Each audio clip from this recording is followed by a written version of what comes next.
Auntie, nay, na, sachikia, bulare. I knew that was you. Where you living now? What you been up to? So much has happened since you were here. Remember that day in Boa with Mbulisi and Butu? I must have been 4 or 5. Mbulisi picked you up and you both came home. I was eating breakfast. Pawpaw from the garden cut into quarters with freshly squeezed lemon. The orange flesh would glow on my spoon and stain every corner of my mouth, dripping down, threatening to stain everything else. Butu, grandfather, would make me tea with lemon leaves from his tree, fresh bread, butter, and small sweet bananas from his plantation that would fit perfectly in my little hand, just like he grew them for me.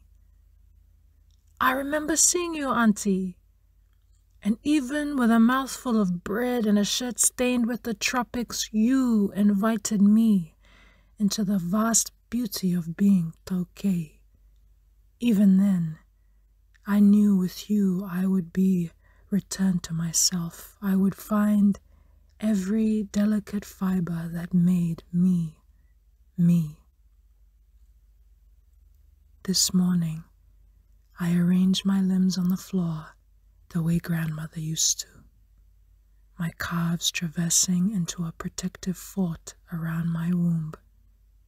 Onto the Masi I cast a net, woven by the mastery of 1,000 hands before me. I think of the Masi's life cycle, how she came here.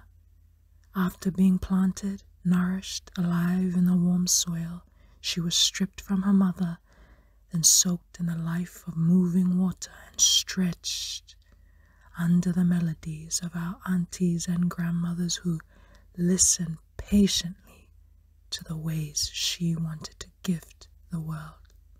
When she is complete, her echo envelopes an entire room, an entire village, an entire nation. Her smile is far-reaching, all-embracing. Her voluptuous hips a cause for celebration. But this time, she will be perfectly folded and lulled into a deep sleep until her people call for her again.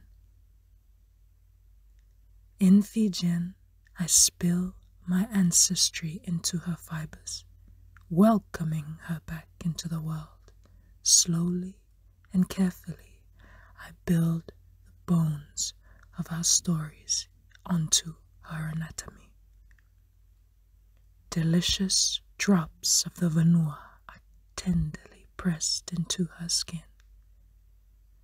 The familiar smell of soot and charcoal stirs her from sleep. Her eyes open to soothing whispers held on a single tongue, reminding her to remember.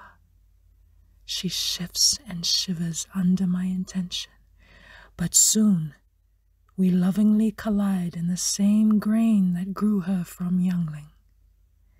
And together we forfeit our ideals and flow into the dimensions of ancestral structure and order, filling our bellies with the deep, dark soils of the vanua.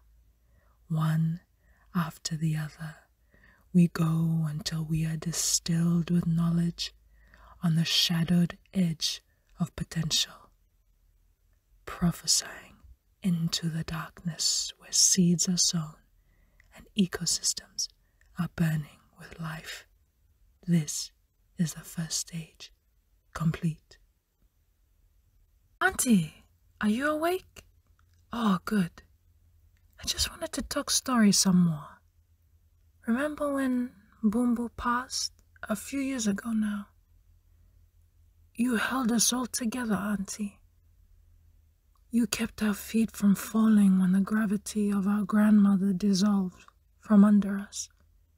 You comforted us when we wept, guarding the walls in which she lay, protecting us from evil. You guided our ceremonies when our eyes were concealed in sadness.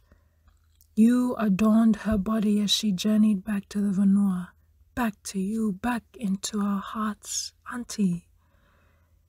You are the precious thread that ties us to our ancestors.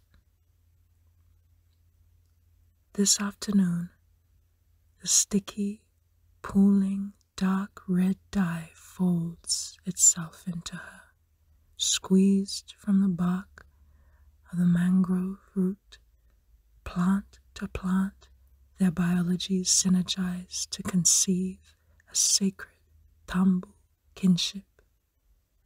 Here in the depths of pattern, marking, and instruction, repeated over and over and over, we watch the natural world in endless iterations, breaking and blossoming into reciprocal cycles of life.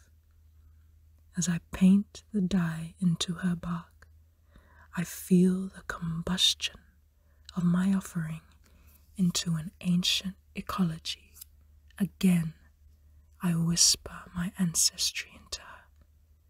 She responds by guiding smooth, straight, patient lines into our collaborative composition. The visual expressions of our aunties and grandmothers begin to take form. Geometric complexities simplified with calloused brown island skin. Auntie, remember last year at the lake? You came to see us. I couldn't sleep for many nights until you arrived. This time I was with Mom, remember? I see your nature in her, your patterns. The way she moves, talks, knows, the way she holds our stories, holds us up, protects and tells us off. Auntie, you've been with us through every season, every ceremony. The mundane parts, the special parts. But this time, at the lake, it was special. Our wakamau, our ceremony that joins families, lineages, kinship. I've never been so ready to be adorned by you, with you. Before the ceremony, I stood in our small house on the farm surrounded by our women. Mom gently woke you from sleep as she unfolded your pleats. Your sharpened tips cut through my nerves and sliced the heads of our desires to haste. The process of dressing for a wakamau needs to be precise, commanding, composed.